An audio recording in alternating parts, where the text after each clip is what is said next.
Welcome to this episode of the Nothing Ventured Primer with me, Aarish Shah.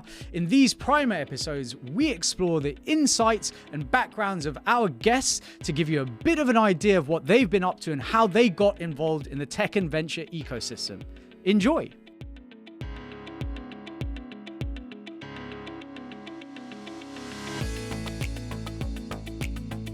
This season of Nothing Ventured is sponsored by Odin. Odin helps angels, VCs, and founders to raise and deploy capital seamlessly. You can structure your SPVs and now run your funds, handle capital calls, portfolio management more smoothly and easily in one place. Founders use Odin to raise their entire round in a few clicks by simply sending investors a link and receiving investments immediately. Odin works with over 5,000 investors and over 150 emerging fund managers and angel syndicates globally. Head to joinodin.com to learn more. That's joinodin.com.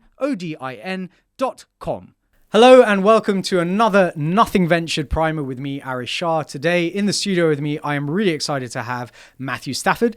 Matthew is the co-founder of 9 Others, a series of dinners held once a month in the UK and around the world, bringing together small groups of entrepreneurs in a casual but intimate environment to explore the issues that confront them from time to time. From these dinners, he and his co-founder, Katie Lewis, authored Find Your 9 Others, a series of lessons and essays from a decade of hosting these dinners.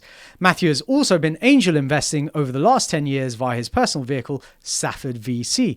Matthew, great to have you here in the studio. I'm very happy to be here. Amazing. It's been a long time coming, I have to say, from Twitter stalking all the way to the studio. Well, it's good to be in person as well. You know, we do lots of these things and lots of calls, and it's really great to come to a studio. So I think the quality of conversation, as I'm sure we will see, is infinitely better when it's in person. But let's dive straight in. So for our audience to get to know you a little bit better, it'd be great to understand what your first job was. My first job, I was a beater on a pheasant shoot. So I grew up in the northeast of England on a farm, and one of the neighbouring farms did pheasant shooting in the winter, and that was my first job. I was like 14, and they used to get people in to shoot the pheasants, but they need beaters, which essentially is a bunch of people. Normally it's like retired people and kids, and you get ferried round on the back of a trailer from wood to wood. And you walk through the wood in a line, rattling a stick, and it flushes the pheasants out so the people can shoot them. I have visions of Hugh Fearnley-Whittingstall in the River Cottage series doing exactly that. It sounds like an immense amount of fun. Although was it very cold when you were doing that? Well, it was really cold. Yes, we did it in the winter, and it was always quite cold. And but it was good. You know, you're out in the fresh air, and it was. I used to get £10 and a can of beer at 14, and because that's what they gave everyone, and it was great. So I'd do that on a Saturday, and it would finish up in the sort of late afternoon, and then take my £10 to the local town, which was about 10 miles away, and go to the cinema with my friends, and I was exceedingly rich. It was brilliant. I have to say, right, so we've had a bunch of guests who've come on, that worked at McDonald's as I did, or Sainsbury's. I wonder, what lessons did you learn from pheasant beating? That I don't like whiskey. Okay. Some of the old guys had hip flasks, and it was cold, so they had a slug of whiskey, but I didn't like that at all. I did it for 2 seasons, so I did it for 2 years, and then I was 16, and I was old enough to go and get a Saturday job in Woolies, which was a lot more comfortable. But yeah, it was good. It was. I don't know. Gosh, forgive me. I'm not sure what I quite learned. I wasn't expecting to learn any lessons from it. Well, I assume you learned the value of physical work and camaraderie on the field. I think I probably knew by then. So I grew up in a farm, right? Like I say. So I think I knew by then that I didn't want to work, outside in all weathers. So I think that probably reinforced that because you've got to get out there when you're freezing cold, whether you like it or not. 6 in the morning or something. Yeah, it was an early start on the Saturday. So yeah, it sort of taught me what I don't want to do. Okay, well that's often. But it was great. The best lesson that one can learn. Yeah, but it was great to have a bit of freedom, and other people normally got jobs at like 16 because then you could go and work at a company. But myself and my older brother, we both went through that. So from 14, we were getting a bit of extra cash that we worked for, and we could do anything with. Why not? And what did you do before you got into the sort of tech and venture ecosystem?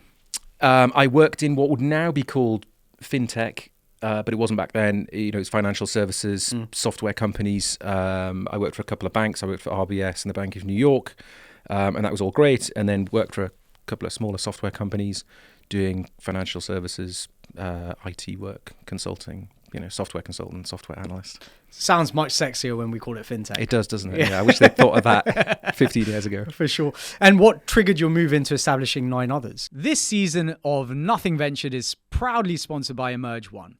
Emerge One provides fractional CFO support to venture-backed tech startups and scale-ups. They work with businesses from C to Series B that have been backed by some of the UK, US, and Europe's best venture capital funds. They provide support from capital allocation and management, KPIs and reporting, fundraising support, financial modeling, investor relations, and investor management. Come check them out at emergeone.co.uk when you're scaling fast and have need of a CFO. So I was fed up with working in that fintech world, and I went to business school part-time whilst I was working at one of those software companies. Got a job with an early stage investor. This is the end of 2010, and absolutely loved it, and was working with lots of startups and investors and all the rest of it. And we were working on a project to try and help get startups investment. And it was towards the end of that project that I worked with Katie on that project. And that's what led to 9 Others, because there was nothing like it around. And we thought, hey, can we do something just for the founders to try and help them help each other in a small way? And that was our idea. And we'd done a bunch of dinners with investors and startups, and they'd been really, really successful. So we wanted to do something just for the founders, just for the entrepreneurs. So we put one on. We thought, well, we've run a bunch of dinners, let's put one on. We paid for it, paid for dinner, invited a bunch of people that we knew would give us a bit of feedback, and said, hey, we've got this idea, deliberately small, just founders, loosely curated. What do you think? So it was, that's that kind of year of 2011, working with startups, investors, and trying to understand founders, led to 9 Others. Yeah, I mean, we're going to talk a lot about that in the main episode, and I think, at a personal level, knowing how I must admit, I've not been to a 9 Others dinner. I hope I will get an invite at some point soon. Yes, you will. You will apply to one. Please come. But I know firsthand how difficult it can be, to find an intimate setting of peers that you can be very candid. I do some of these family office events, so small family office dinners, which are Chatham House rules again, where you have a group of people who have a very, very specific kind of domain of working, albeit it can be quite broad, obviously, but just having people around that you can just discuss, some of the things that have been really, really difficult, either in, whatever it might be, governance, or in portfolio management, or in whatever it might entail, is massively valuable. And I think for founders, especially where, we have an ecosystem that promotes this idea of the infallible, heroic, never failing founder that is, at the top of their game at all times, which is just not the reality. Actually having a small, close-knit group of people where you can actually be very vulnerable and talk about the issues that you're facing, I think is very compelling. So switching back, what do you think you would be doing if you weren't in the kind of venture ecosystem today? I would be doing something with startups. So when I was working for the last fintech company that I worked for, I was there for a couple of years. I was going to business school at weekends, part-time. And in my lunch hours from that fintech software company, I was so miserable. I hated it. It was a horrible place. I used to walk up from the office, which was in the city, and I'd walk up towards Old Street. And this is in 2008 and 2009, so it's quite different to how it is now, and it was really, really scruffy. Was this pre-Silicon kind of roundabout? Yeah. I can't remember exactly when Tech Hub started on the roundabout. Old, scruffy 11, Tech Hub. 12, 13 or something. Yeah, maybe. I remember going in, I think I went in 2010 to Old Tech Hub, so it must have been then. Anyway, the couple of years before that, I'd heard bits about startups, and my education is a bit back to front. So I did a load of work, and then went to university. So I went to university when I was 27 to 30, and I studied computer science up in Durham, and I'd listened to podcasts coming out of San Francisco. Jason Calacanis was on some of them, and he's still around, and all those kind of people. And so I was kind of aware that there was something going on in startups, and that you could start something, it could go pretty big. So after university, I moved down to London, continued to get a job in software companies. But my lunch hour, I'd walk up to Old Street, and I'd sort of look at the plaques on the doors and think, oh, is that a startup? I'll go look them up afterwards. And then Tech Hub came along and I started hanging out there. So I think I'd be doing something in and around startups. Maybe I would have joined, joined a company at an early stage if I hadn't got into venture. Yeah, so it's obviously in the blood. So farming very much not part of the portfolio anymore. Just well, it's a business of itself. My family are still doing stuff there. For sure. Let's talk about 9 Others. Mm-hmm. Who's it for? What are the rules of engagement? Where are they run? Where are you now globally? How many of you have you run? So we started that. So Katie and I started that in December 2011 with this idea that we thought, could we do a dinner just for founders, just for entrepreneurs? Because through the year before, we'd seen that, they were coming up against these challenges of business, the ordinary stuff. And they didn't really have anyone to talk to about it. They kind of talked to each other at the end of our investor dinners. But everywhere else, they had to be on show because they were selling to investors, to customers, recruiting, all that sort of stuff. So we thought, right, is there something we can do here? Can we have a deliberately small? We picked 10 people, so it's yourself and 9 other people. Come along, share a challenge. What's keeping you up at night is the question, and try and help each other out. So it's got to be for founders, entrepreneurs, people working in startups who are coming up against those just ordinary but significant challenges of business. It's about money coming in, money going out, being paid, managing your money. It's about people coming in and out, hiring, finding, retaining the best people, getting rid of the people that aren't working out, all those sorts of things. So if you're in a business and you're coming up against those challenges, then that's who it's for. Amazing. Just as you were talking, I was thinking about, can we make payroll this month? How do I scale as a founder? When do I give up control? How do I start delegating? All of these sort of things, which, if you've been in business for any period of time, you learn those skill sets. But for a lot of founders, this is their first business journey, and it's the first time they're going through a lot of these challenges. Is. And it's also, some of the challenges that founders have shared at 9 Others, there's maybe a challenge with the co-founder. So who do you talk to about it? Your partner at home doesn't understand it. Sick of hearing about it. Your friends don't understand. Leave them. All that sort of stuff. It's really, really hard. Or, I remember some people, they'd have a board and they'd report to their board, but they'd be frightened about being ambitious because if they didn't hit that, their board would think they were rubbish. So they kind of played it safe, but that didn't satisfy their ambition, right? Because they really wanted to go for it, but they felt they were being held back. So all these sorts of things, you often can't talk to anyone else about it. And we do run it under Chatham House rules, so you share what you're comfortable sharing and don't share it outside the room. And people seem to respect that and want to help out. Amazing. If we were to talk about 3 ventures that you're excited about, either via 9 Others or from your own portfolio at Stafford VC, what would those be? Oh, goodness. Pick your favourite child. Yes. I'm putting you on the spot.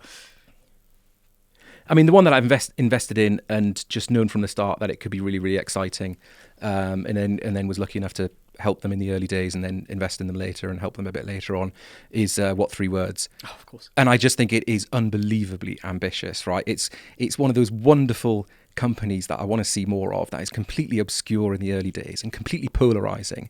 They launched 10 years ago this year, I think, and I met Chris the week they launched or the week after they launched, and he came to a bunch of 9 Others. And it's completely obscure, and a lot of people are like, well, that's not going to help anyone. That's and that's fine. But a lot of people absolutely love it, and that's what you want as a company. And hopefully, as they keep going, it gets more and more obvious. I think it's one of those interesting ones. So when I first heard about What 3 Words, I was living in Papua New Guinea, I think, at the time. It was like, this is bloody, this makes a huge amount of sense. Like, there are no road numbers, there are no, road names, etc. There are people living in the bush. How do you get stuff out to them? I think what I remember, I think recently there was an article, I say recently, probably sort of earlier this year, if not late last year, around sort of the revenue generation of the business, which is quite low given that it has been around for 10 years. But the thing that kind of sticks in my mind is that this is not a traditionally revenue generative business, in the sense that, it's not, yes, it can be and should be commercial, but actually the commerciality probably comes from winning over nation states rather than, consumers. I love the ambition of it, because it's a new global addressing standard. And if you think about it in those terms, of course it's going to be really hard. And it's not, you can't put it in a box like other companies, because it's just so different. But there's a lot of smart people there working there. It's a fantastic company. And, I'm really excited about that, because you get all these new interesting use cases of it, and it's properly, as well as being useful if you're in Papua New Guinea, and fairly useful if you're in London. It's proper life-saving technology as well, because there's people that go up mountains in flip-flops and get lost, and they can be rescued, or you have a car accident. We used it when they came across a car accident, and you can get people to where you are much quicker. So it's really, so I find that really exciting. And all of my other portfolio as well, obviously. And there's a lot of hype about AI at the minute. There's an AI company that I'm quite curious about and be quite excited to see where they go, called Nibble. And it's a bit of like a, I don't know, I don't want to do it a disservice, but it's a bit like it's a plug-in to e-commerce websites, and you can negotiate. So it's like an AI chatbot to negotiate on products on a website.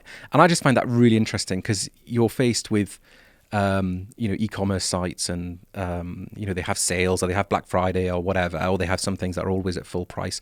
And with Nibble, it can be helpful to get rid of some stock you want to get rid of, or you give it to your VIP customers just let them use it. And it's just an interesting way, and it's sort of injecting a bit of humor into that negotiation process as well. So the way they've developed it, the way they've written it, it's a bit cheeky, and you can give it a cheeky offer, and it'll give you a smart aleck reply. So that'll be, I think that's quite an interesting one, quite an exciting one to see where that goes. And then a third one.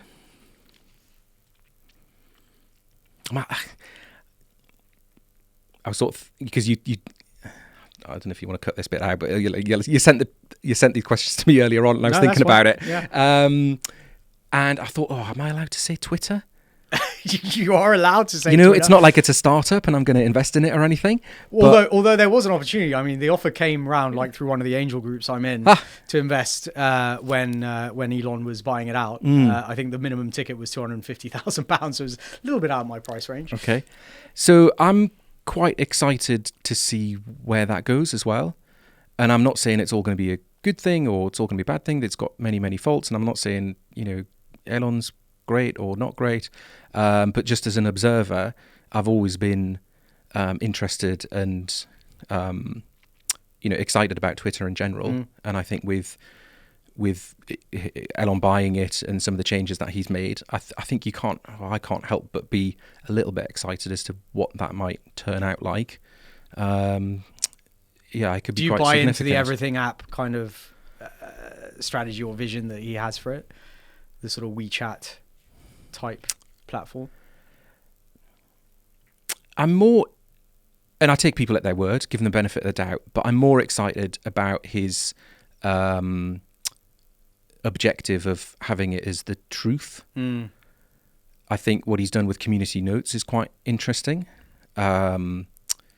He's actually now he's I think, what has he done? He's implementing that you'll only get paid as a creator if your post doesn't have a community note or some sort of thing. So I think that kind of that validation. And these things might come and go, right? So that might be a rapid experiment that works and doesn't work. And I just quite like that it seems to have a bit of pace and a bit of innovation, because I loved it in the early days. So I'm more excited about the Twitter project than whether it's going to be the everything app. Yeah. But I certainly think there's lots he could do to make it towards an everything app. Yeah. I mean, there's lots that he's already doing. I think I was talking earlier, someone was mentioning the £1, or whatever is $1 fee to verify, to try and get rid of some of the kind of bots and so on, which I think would obviously make that ecosystem much more valuable and interesting. I think what is very difficult for people is segregating in their minds Twitter, the product and the potential of the product, and Twitter, the vast amount of stuff that gets posted on there that potentially is damaging or misinformation or whatever it is. And those, and I almost certainly have fallen foul of that myself, right? Is thinking, well, Twitter's crap because there's so much right or left wing, material going out, which I don't agree with, or which seems to be over. But that's the world, right? I try to separate those two things as well, and I'm quite excited about the Twitter product. And on the stuff where, if someone's breaking the law and they're just awful, then fine, they get kicked off, and that's all grand. But I get way less. Actually, I probably get way less engagement and such like from Twitter than I did a few years ago. A few years ago, I'd meet friends, and you sort of get to understand the real version of someone rather than the fake version they put on Facebook or LinkedIn. And I loved that about it, and thought that Twitter is simply, it's a conversation from society. And in society, there are some really, really awful people. So, of course, there are some awful people. But the good thing about that is that you get to see who they are. Yeah. Precisely for that reason, right? So it's sort of that old adage, when someone shows you who they are, believe them. And you can take, and some people will like those horrible people, and unfortunately they do. Yeah. But I don't, and I'm quite happy to ignore them and get the utility that I want out of it. Well, but understand that it's a reflection of society. From my memory, we met on Twitter, essentially, right? And I think, look, I think I've won some business on Twitter. I've definitely found guests for this podcast on Twitter, including you, albeit that that maybe took a bit of time. I as someone who's used LinkedIn predominantly for the last 7-8 years, I came to Twitter quite late, and exactly as you say, really enjoyed the authenticity, I guess, of some of the conversations. It was less sort of salesy and promotional and so on, as compared to, say, a platform like LinkedIn. And I find myself going back to it, even though, yes, there is stuff that I'm not particularly happy about seeing, but... completely. And I take breaks from it. And if I get stressed out about it, or I don't like things, or I'm not in a good place, I will take it off my phone. I'll take the app off my phone and get rid of it for a while. And that's fine. And I think that's part of what you have to do in this social media age with the phone in our pockets all the time. You've got to engineer these things in our lives, because those things aren't going back in the box. Yeah. So you've got to deliberately make that stuff happen. Yeah. But out of all the more established companies, there would be no way I'd say I'm excited about LinkedIn or Facebook or those sorts of things. Yeah. But it will be interesting and exciting to see where Twitter might go. You heard it here first, Elon. You've got 2 investors happy to put in a few quid if you can lower your minimum, please. Anyway, Matthew, thank you so much for joining me on the primer today. We're going to get into the main episode. We're going to get into a lot more detail about 9 Others and everything else. But for the meantime, thank you so much for joining me. Thank you.